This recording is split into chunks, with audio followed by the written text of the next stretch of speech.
familiar with one another by now, but just in case you don't know where you are here at the BlackWoman Startup Summit. We are always excited that you are joining in with us this evening. Make sure that you're putting your first name, your last name, where you're from inside of the chat feed, because we love to make sure that we shout you out inside of our Facebook community.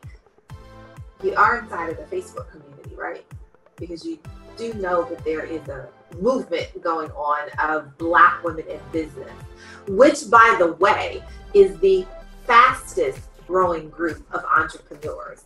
I mean, in 2017 alone, we generated 51.4 billion, and that is with a B, $51.4 billion. And so the question I have for you is, did you get your piece of the pie? I know some of you who maybe knew or you didn't get some of the other trainings, you're like, who is this chick trying to check me? Well, my name is E.R. Spalding, and I am the founder of BlackWoman Startup. And guess what? When that question is asked, who gonna check me, boo? The answer is another Black woman startup, because I'm checking in on you, as I want you to check in on me, because we won't do this alone. We can only do this together. So I'm checking in to make sure that you know and you have all of the resources that you need as a Black woman in business to start up in the most bountiful way ever, so that you can go out and get your piece of that $51.4 billion of the pie. Heck, no, let's increase that, right? We just don't want to take from a pie that's already there. We want to make sure that we're baking up some goodies and we're also contributing inside of the space. And that is why we're here. That is why I've brought all of my business besties together, and that is why we have chosen to collaborate to bring you BlackWoman Startup Summit, because we believe in you and we believe in what you can do. And you've already shown that you have the ability to take action. But do you have the ability to take repeated action? That action that requires you to do it over and over and over again, to repeat something to the point of mastery, that you can pass it along to someone else and it no longer requires your on-site supervision. Well, if you have a question mark about what that statement even means, right, then you are definitely in the right place. And our next trainer, Tamara Zantell, is absolutely the one for you, because she is the small business strategist, and she's going to be talking to us about standard operating procedures. You see, it's one thing for us to come inside and to work and open up our business, but then how do we grow it? How do we grow it to the point where it no longer requires our on-site supervision, so that we can go on to the next brilliant item that we have, or we can go to the beach or take a vacation, do all of the wonderful things that being an entrepreneur will allow us to do. So Tamara is here to show us how to begin to put those things into practice and to train on them, so that we can constantly do them over and over and over again.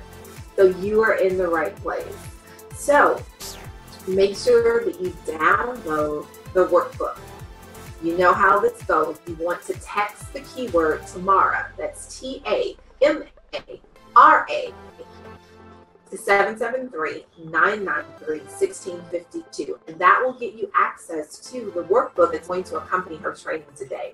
She is over there with bated breath, and she's like, hey, put me in, coach. I'm ready, I'm ready, I'm ready, right? And so she's going to jump right over. But before we do that, make sure, and I want to give you a little bit of time to ensure that you do it, but go ahead and text the keyword Tamara to 773-993-1652, because this is a workbook that you want to make sure that you have, because it will walk you through how you begin to replace yourself. And I know that sounds weird, but at the end of the day, we want to make sure that we have a return on our finish. And so in order to finish something, we have to make sure that it can continue on without our on-site supervision. And Tamara is just the person, the small business strategist, in order to get you there. All right, so Tamara, take it away, and we're going to do it in 5, 4, count down with me, 3, 2, and you know you are the one. See you soon.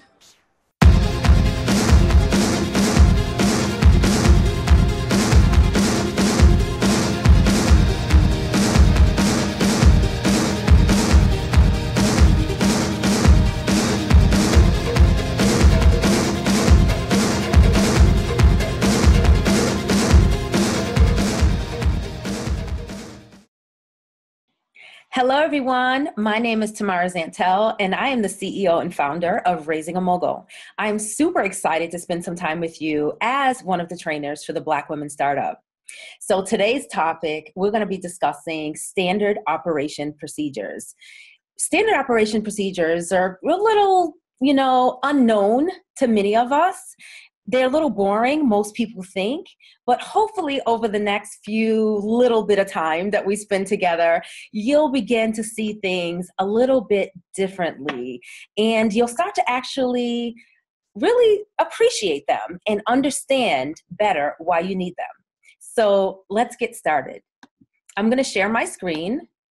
So SOPs are the new black. Yeah, it sounds a little bit dramatic, but you know what? Like I said, we're going to spend some time together, and I'm really hoping that you'll start to lean into this idea that standard operation procedures are pretty cool. More importantly, they're very, very necessary. So I want them to be hip. I want them to be exciting, and I want them to be the new black in your life. So I'm really results driven. And I know we're queens of multitasking, but I'm going to challenge you a little bit to think about the idea that multitasking could be a little bit of a fallacy. Why do you say that, Tamara? I say that because we're so used to doing so many different things. We're wearing all these different hats. We're balancing and juggling all these different balls. But the bottom line is, what are we really, really doing well from start to finish? And that's the goal of this presentation. Is for me to get you to understand SOPs from start to finish, okay? So if you can get a pad and paper in hand, or pen, actually it should be a pen and paper in hand, give yourself some actionable steps, right? Set a deadline and commit to it. And another challenge is I'm going to say that you want to try and implement this within the next day, maximum over the next week. Why is that? Because we attend tons of conferences. We purchase tons of courses. We immerse ourselves in all kinds of educational programming, business building ideas, and implement them all sometimes the first day. Then we tend to fall off, and we're like, wait a minute, where's that thing I heard about? Or I remember I started reading and working on. So no, today we're going to talk about SOPs, and we're going to actually figure out how we can implement them and get them started within the next week, okay? Buddy up, find an accountability partner, find somebody else that's where you are that really needs to know this too, so together you guys can take those actionable steps together. Okay, so here's what we're gonna be talking about. You already know, SOPs, standard operation procedures. But what are they? What are standard operating procedures? And why do you need them so badly in your business? We're also going to discuss how to create them and also how to maintain them. All right. So why should you listen to me? First of all, over the next little bit, you're going to realize that, yes, I've run million-dollar companies. Yes, I'm raising a mogul, but I'm actually kind of quirky and a little silly. And, I'm pretty cool. So these are the 3 reasons I'm going to give you why you should listen to me about SOPs. First is Zandra. Zandra is my 17-year-old daughter that I helped take her idea from a kitchen table hobby and grow it into $1 million brand. In addition to that, like I said already, I'm pretty cool. I'm a wife, a mom, a nana, a sister, a auntie, a friend, a daughter, pretty much an everything to everybody, like many of you, right? I'm the one that wears the cape. So that means I know what it feels like to be completely overwhelmed, to be so annoyed with everybody asking you to do and to be the one. But I also know how to manage a ton. And I also know what it's like to need systems so badly. Lastly, I have some receipts. I've spent the last 25 years as a fixer. finding, seeking problems and destroying them. I spent 15 years in the medical field as a practice management consultant and also running one of the largest medical facilities in Western New York. I ran million-dollar medical practices, million-dollar restaurants, working in corporate operations, setting up policies and procedures, and just pretty much laying out the map for how the business is going to scale, grow, and change people's lives. So that's a little bit about me. So let's move on. So SOPs, what are they? What are they, Tamara? That's what we're here for, right? So the textbook definition is standard operating procedures, also known as SOPs, are written instructions intended to document how to perform a routine activity. The primary reason many companies rely on SOPs is to help ensure consistency and quality in their products. You got all that? So now, for real, standard operation procedures, also known as SOPs, are written instructions intended to document how to perform your routine daily. The primary reasons that we use them is because we want to be consistent. We want to be consistent and we want to make sure that our products are coming out well. We want to make sure that the social media is run the same every time. We want to make sure that the cake is baked the same every single time. We want to make sure that that color pink is always that color pink. Okay? So why do we need SOPs? We need standard operating procedures in our businesses. Whether you're thinking, you might be thinking, I'm not there yet. I'm running a major corporation at my job, my 9 to 5 maybe, and they have a handbook, they have policies, they have procedures, but I'm not ready for all that yet. It's just me. I just started this business, or I've been running this business for a few years now, and it's still just me. I'm not ready to hire or scale at this time. Well, I am here to tell you that you need to be running your small business the same way your 9 to 5 is running their small business, or you are running your 9 to 5 as a business. We all need to have handbooks. We all need to have policies. We all need to have procedures. Hence, we all need SOPs. They improve the quality and standard of your product and service. It ensures things do not get forgotten or missed. And that simply means that if you are the one baking the cake all the time, if you are the one putting together the product or wrapping the soap all the time, or if you are the one if you own a cleaning company and you're the one that always mixes the cleaning solution with the water, and then you tell somebody else to do it, something could get missed or forgotten because there's no plan for it. It's not written anywhere, and it's only in your head as the CEO, founder, or owner. Okay, so we want to make sure that things don't get forgotten or steps never get missed. You also want to make sure you don't lose important company knowledge when a staff member leaves or is ill. So as we look towards the future in many of our small businesses. Say we do bring in someone that helps us part-time, in our cleaning business, and that's our right-hand person. And it's like, oh, well, he or she, they know exactly what to do because you spent all this time training them and explaining to them how to be a mini you, how to do the job the same way you do the job. Once at this point, we still have nothing written. They just learn from watching. They learn from you teaching them how to do it hands-on. But what happens if that person is sick? What happens if that person says, you know what? You taught me everything I need to know about baking these cakes. I'm going to go open my own bakery. Or I'm going to go ahead and try something different. I'm done baking cakes. So now you lose a staff person and it's back to just you. And then they possibly could have learned how to do things seamlessly. Where you say, you know what? He baked the cakes the fastest. He baked the most, delicious cakes, even better than you, maybe, right? But now that person is gone, and not only are they gone with all the information, not only did they have all that information in their head, but now their head is gone because they're gone. So now what do you do, right? So SOPs also reduce your time needed to manage your staff and to manage your daily task as well. Believe it or not, even if it's just you, standard operating procedures will also keep you in line. So even if you're the only one baking the cake, if you're distracted one day and you're laying out all the ingredients, you're like, oh, I have the flour, I have the butter, I have this. Even if it's something you've been doing for years, over years, over years, you're distracted. Some company comes over, the phone's ringing, you're stressed, you're not feeling well, and you're not following a formula. You're just trying to recall what's in your head. The opportunity for error increases significantly. In addition to that, you trying to remember and double check and over check yourself to make sure you have everything, hoping you're not missing anything, is a time stealer as well. SOPs also improve productivity and efficiency. And what does that mean? That means that if we're baking cakes the same way every single time, according to our standard operating procedures, line item by line item by line item, the chance that those cakes will come out the same every single time is severely increased. That means that if a customer purchases a cake on Monday and it's the best cake they've ever had in their life, and then they come back on Thursday to purchase the same exact cake, it doesn't matter which chef, which baker, whether you or staff person made that cake, they're guaranteed to be purchasing the same exact cake.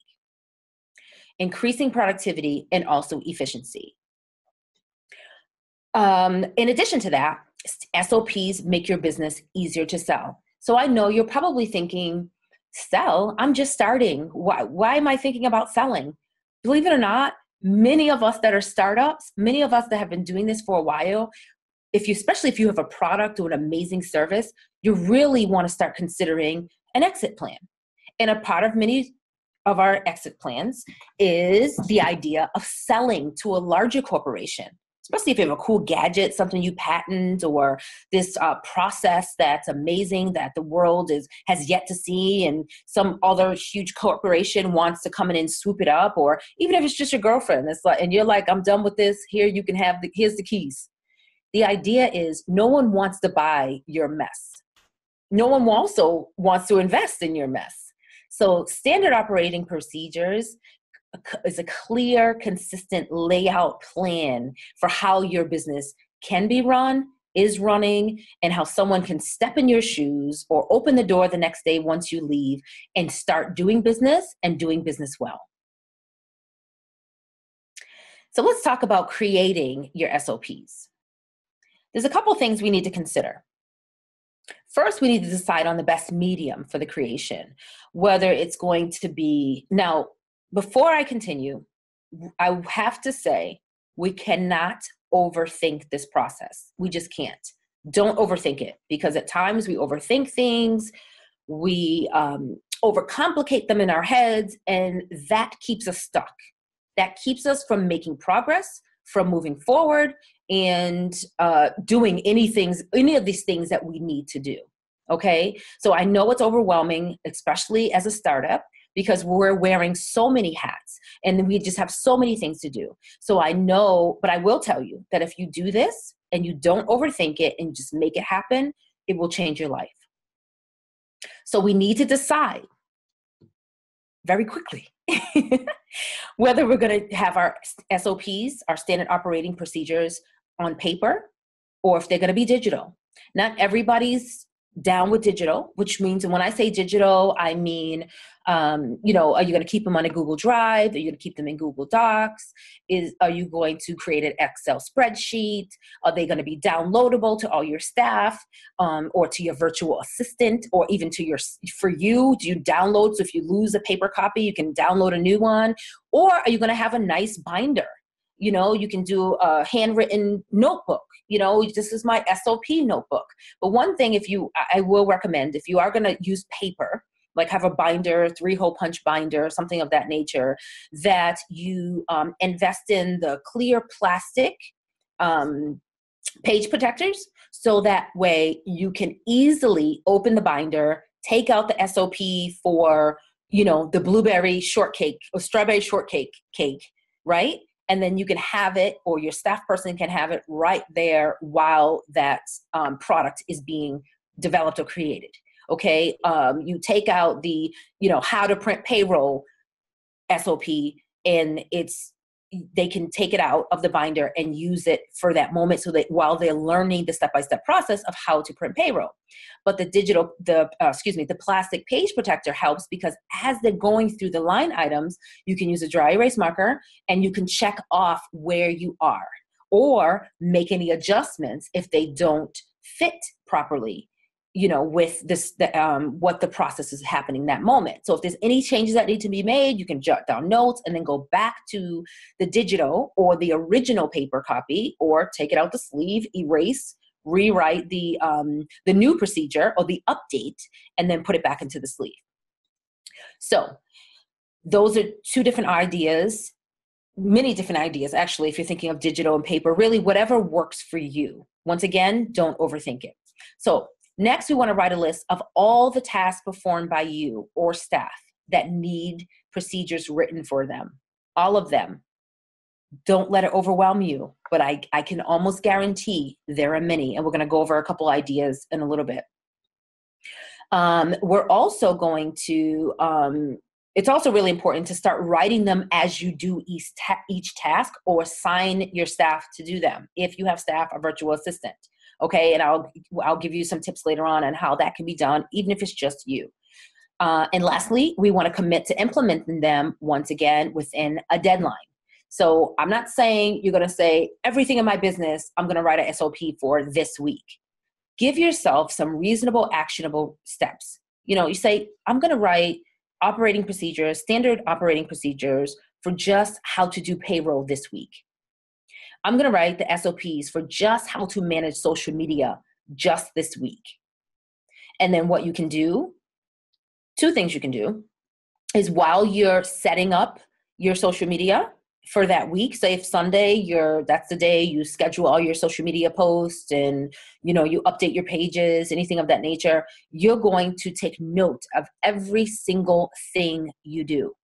Every single thing you do. So that way, if somebody was to come behind you to try to do the exact same thing, they're guaranteed to do it the same way that you do it.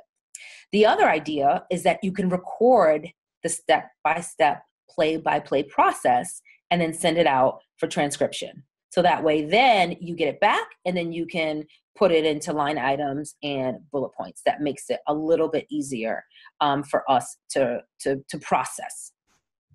So where are we starting with this? Okay, so the best place to start is by documenting the procedures you don't enjoy doing. All the things you hate in your business. Like, some of us don't really like to do payroll. Some of us don't like to balance the books. Some of us, don't really like to do the cleaning or to organize the office. Some of us don't like to do the SOPs. Whatever it is in your business, depending on your business, you might not be particularly keen on. Those are the things that we need to, or the time stealers, the things that are that's sucking up most of our time. Okay. We want to start working on the standard operating procedures on those items first. Why? Because those are the first things that, as soon as we hire, whether it's an employee physically in your space, or it's a virtual assistant or a virtual employee, or an independent contractor, somebody that you're like, oh, you handle all the accountant. I'm going to hire an accountant. I'm going to hire a social media firm. Whatever those things look like for you, when it's time to, when you get to that level and you're ready to scale and spread out the work, it's easy to hand those things over. So when someone says to you, and I know many of us have probably been in this position, if I gave you 2 employees today, what would you have them do? Oh my goodness. And if you haven't thought about that, if you haven't been asked that, ask yourself that. Think about that. If I gave you 2 employees today, what would you have them do? My hope is that you would give them the things you don't enjoy doing first. Because if you don't enjoy doing them, that means you're probably not doing them and they're falling behind and being unattended to, like your accountant or your social media. If you don't enjoy doing them, that means they're probably not being done so great, or they're taking you forever to do. Once again, is a time stealer. So we want to operate in our own lanes of our own gifts. And in order for us to scale and start thinking of this, as we exercise our growth mindset, we want to prepare for our future. And the way we do that is write standard operating procedures for the things we don't enjoy doing and for the things we don't do often.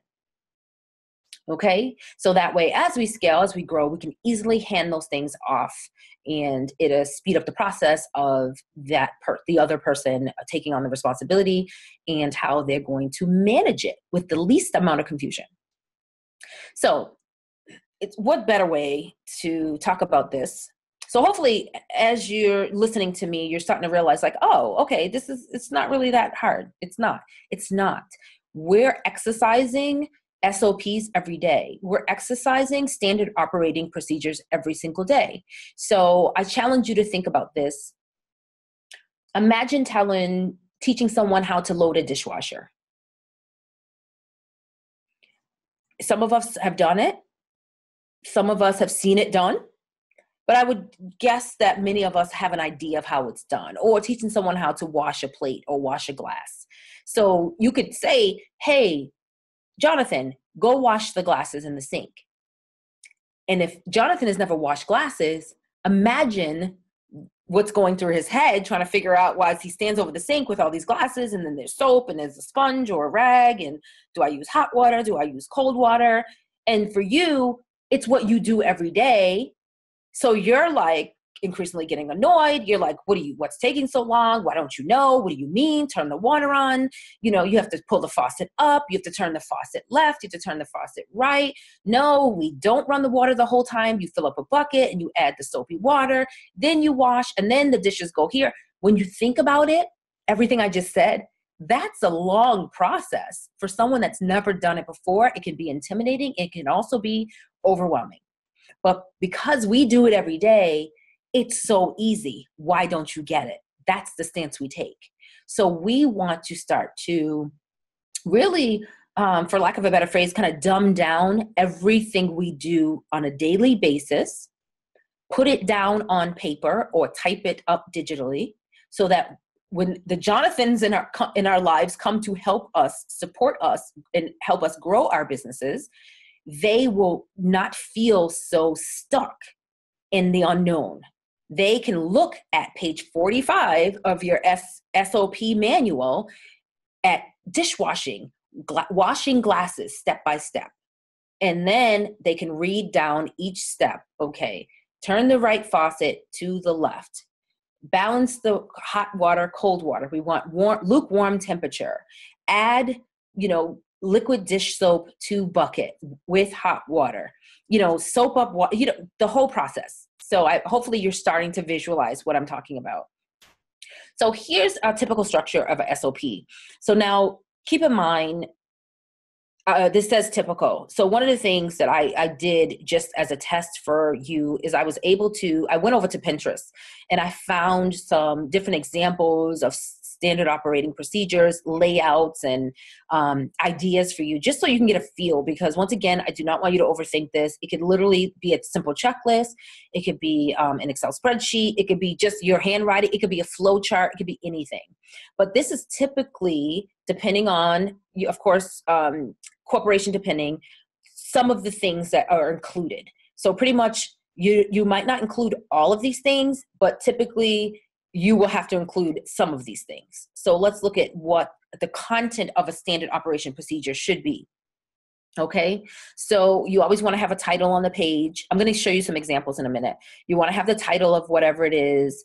You want to have the logo of whatever your company's logo on there, so that it's clear. If this binder ever gets separated from you, we want to make sure everything's very well branded. Doesn't have to be beautiful, but we do want the logo and the company name on there. We want to put the header and the title of the standard operation procedure on there. We want to have the department, because as we grow, we're going to have departments, right? We're going to have the billing department. We're going to have accounts receivables. We're going to have a marketing department. We're going to have, community outreach department, whatever your heart desires it can be. So you want to specifically put the department name that this standard operation procedure is going to fall under. We want to put the effective date. if we just started writing it today, we're going to put today's date. And anytime we make a revision, we're going to update. We're going to add a revision date. So it was originally started June 1st. Last time it was revised was June 15th. So you don't ever have to think, wait a minute, for social media, we said we were using Hootsuite and now we're using Buffer. Who changed that rule? You know what? You go to your standard operation procedures and it'll say effective date, June 1st. We were using Hootsuite on June 15th. We revised the SOP. We decided to start using Buffer instead of Hootsuite. Okay. You have a day when they're reviewed because once a year, sometimes twice a year, depending on your company, you want to review all the SOPs. So if there were any notes made that weren't implemented on the hard copy, if your employees or your virtual assistant or you yourself, you're following one day and you're like, you know what? Maybe we shouldn't use the round cake pan. We should use the square. Or maybe the baker can determine the cake pan on their own. So whatever changes are being made, you want to review them and then make them a part of that hard copy. We want a number on all pages. And preferably one of four, two of four, three of four, four of four. So that way we know we're not missing anything, okay?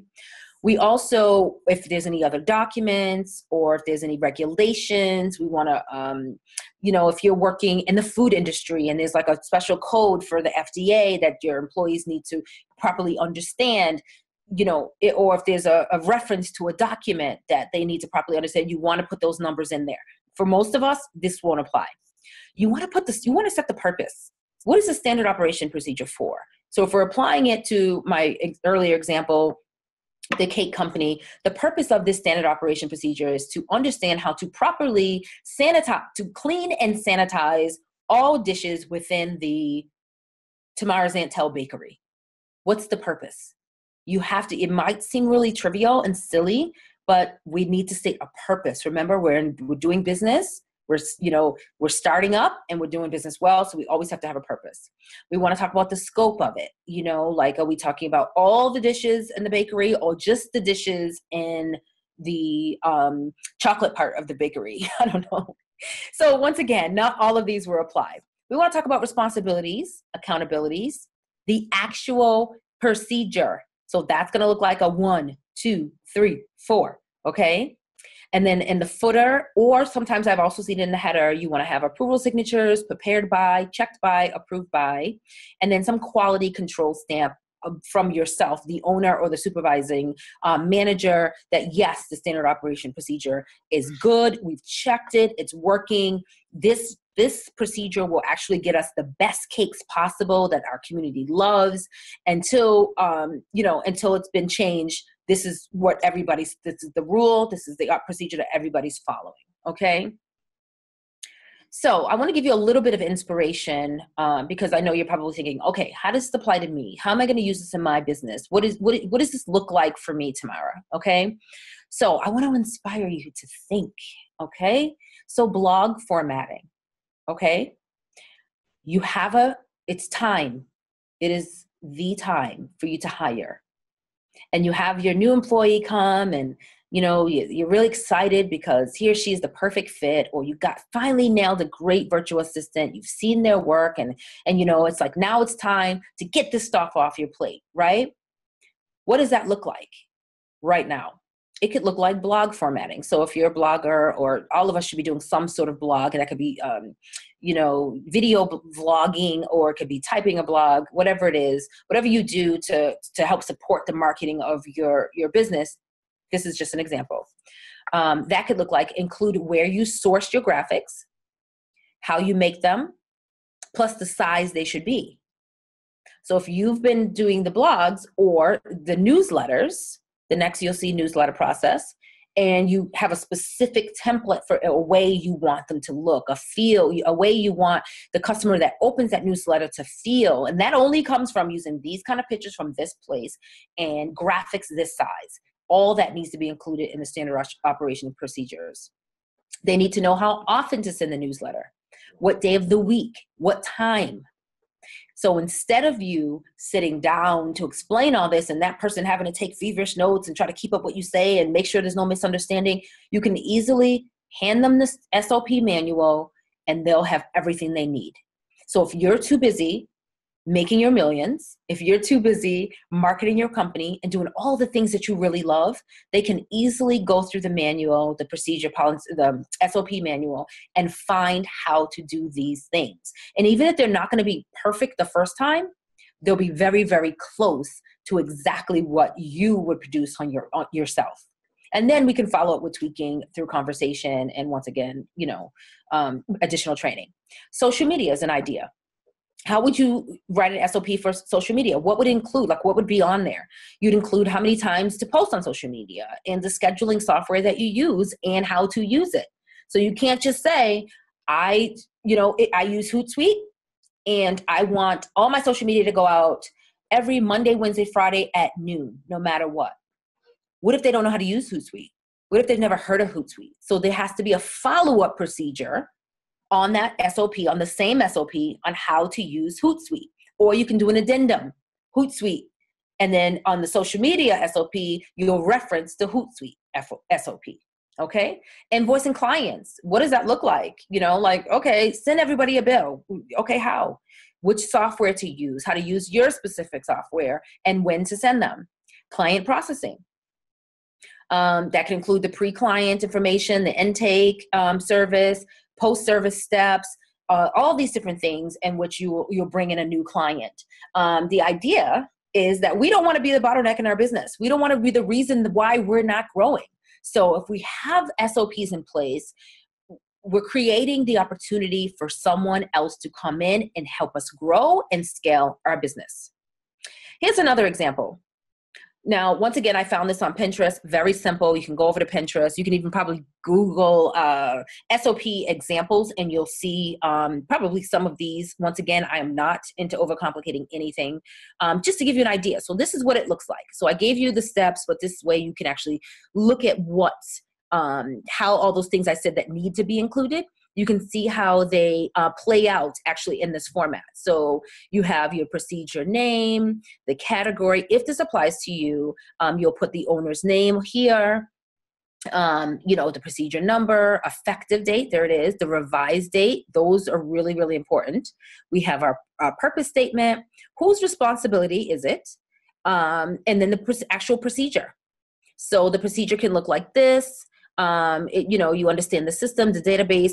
It's going to be different for everybody's business. So it could be the procedure of washing the dishes. We're going to wash the dishes this way, and you write it all out, and then you actually can clarify it with the procedural steps. Step 1, stand in front of the sink. Step 2, turn on the left faucet. Step 3, lukewarm water. Step 4, fill sink with sudsy water.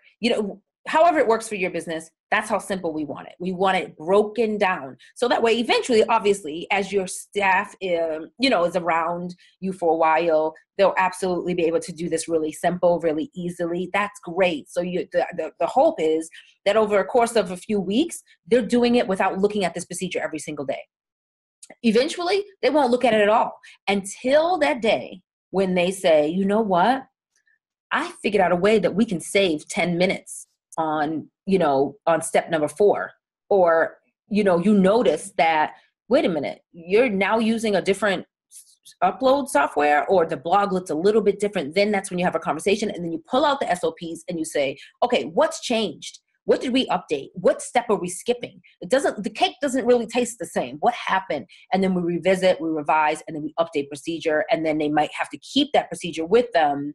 You can make it mandatory for a little while until, once again, we're running smoothly. But the idea is that this is the framework for new people that come in, or when you're ready to sell, or when you like I said, you hire somebody new, or if we're going to make changes or revamp the business. Once a year, we sit down and we look at all our SOPs. We look at where we're making the most money, we're losing money, we're spending the most time, we're losing time.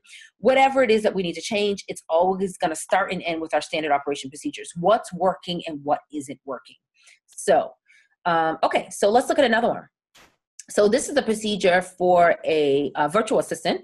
So this is an example of how simple this could be. This could be a Word document, or, once again, a Google Doc. This doesn't even have all the fancy operating procedure information up here. And I do really recommend this. I so recommend this. So with my daughter's business, she has a skincare company and we are regulated by FDA. So at any given time, the FDA can walk in and say, hey, where's your SOP? It's part of it. It's called becoming GMP compliant, good manufacturing procedures. And that means we have to have SOPs in place. So you really want to get in the habit, whether you're in skincare or food or whatever it is, just doing things right and doing them well, because you don't want to be like, wow, well, that's the old procedure. When is that? So this part of the SOP is really important. The effective date, the original, and then also the revision, and also who made it. What if you have a lot of turnover? Who created this thing? And what is it called? So this is a simple version when we're just starting out. But like I said, I would recommend you add some of those really important headers on there so we can just be a little bit more specific and organized in our business as we scale. So if you look at this one, you can see this is really, it's good. It's good. It's good enough. So payday, when? Every 2 weeks on a Friday, from Friday 2 weeks ago to Thursday. Figure out how much to pay. You go into the system, it tells you exactly. Go to reports, go to custom, click update report. It tells you how to send the payment. Tells you how to send a thank you. So this is what we're talking about. This allows you freedom in your business, and also the amazing opportunity to grow your business, because you're not the only one that has all the information. And that should be our goal, that we don't want to be the only one that knows how to do everything.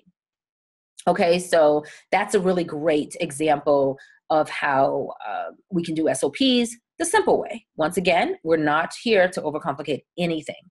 Okay, so now I have a couple tips for you. Your standard operation procedures, make them your own.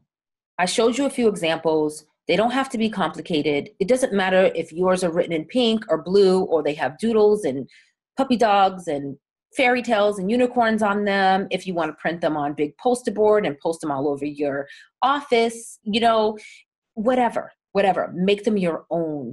Get a feel for writing them. And then once you start writing one, you really want to make sure that they're consistent throughout. So your SOP for social media and your SOP for baking the cake need to be almost identical. Almost like if you saw them up on a wall, you'd be like, which one is that? Unless one's longer than the other, you wouldn't know, because we want them to be consistent and uniform, because we're training our staff, we're scaling our business, right? And we're preparing the business so that we can have a little bit more freedom. And in doing that, we want to make sure that everything is done well, done right, consistent, and it looks systematic. Okay, so we also want to keep them basic and simple. Basic and simple. Don't add a whole lot of large words. Don't use only words that you know, or words that only your family, you guys use it, during the holidays. We want to keep it very, very simple. So when you finally get your new virtual assistant and you email over the SOP for how do you post to social media, how to manage your social media marketing, you're not getting a whole bunch of emails back like, okay, what does that word mean? Like, what do you mean? I don't understand. No, keep it clear, keep it consistent. You think about it. You want a junior high school or elementary person to be able to understand the step-by-step process. Even if they don't understand all the chemicals you're using or all the big heavy forms that are, how they fit in, the ideas, they know how to put it together. The ideas, they know how to mop the floor. They might not know exactly what the special floor cleaner you use is made up of, but they know how to measure the hot water with the floor cleaner, how to put it in the bucket, and how to get that floor nice and shiny the same way you would. Okay? Create your SOPs while you're doing the task. And you will be amazed at the things that you never thought about that you actually do. You never thought about these things, but until you stand at the sink and you say, now I'm going to turn the water on. Now I'm going to fill the bucket. Now I'm going to use 2 caps of dishwashing liquid. Now I'm going to use a sponge, not the rag, because we don't use the rag because, like when you start thinking like, why do I use a sponge instead of a rag? Why do I use a rag instead of a sponge? Oh my goodness, somebody needs to know this. That's why you create them while you're doing them. So, because it will start to feel, even if something as simple as washing glasses can feel very overwhelming when you're talking through it and you're trying to explain it to somebody else that has never, ever done it before. That's the key. So you really want to talk through it, create them while you're doing the task, and then you can look at it, take out some things, and you say, nope, definitely going to be a sponge, definitely going to be a quarter cup of dish soap, definitely always going to be hot water. Then you just boom, boom, boom, get your bullet points, and then we're moving towards keeping them basic and simple. Okay? You want to test not only you, but you want to have someone else view them for clarity and test them out. So you need to call over a cousin, a sister girl, a friend.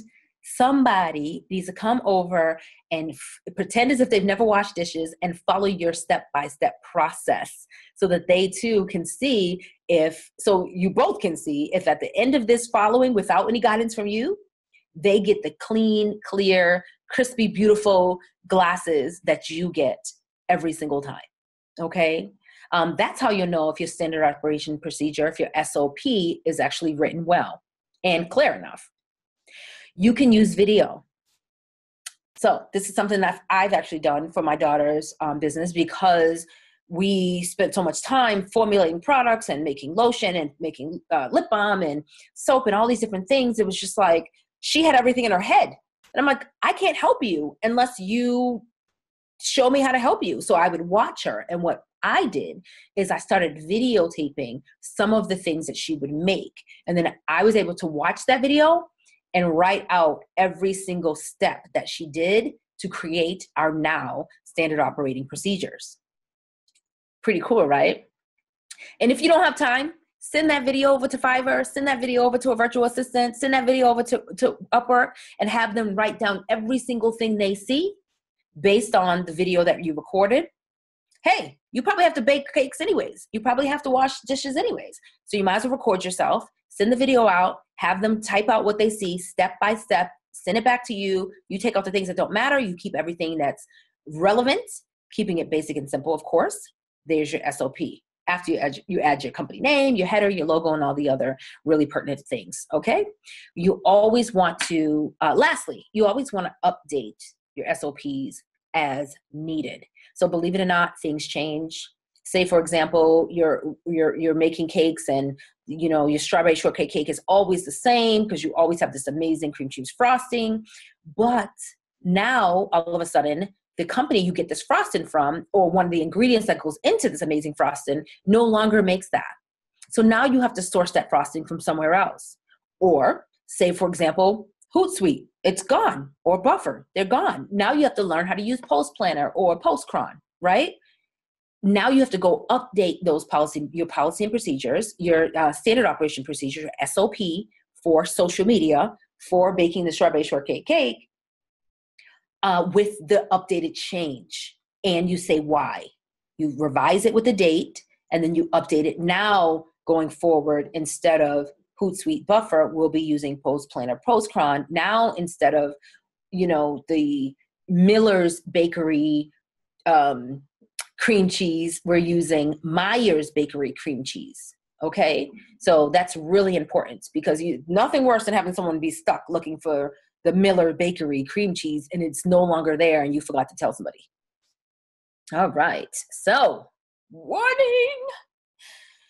Listen, I said it. I said, keep it simple. Don't let it overwhelm you.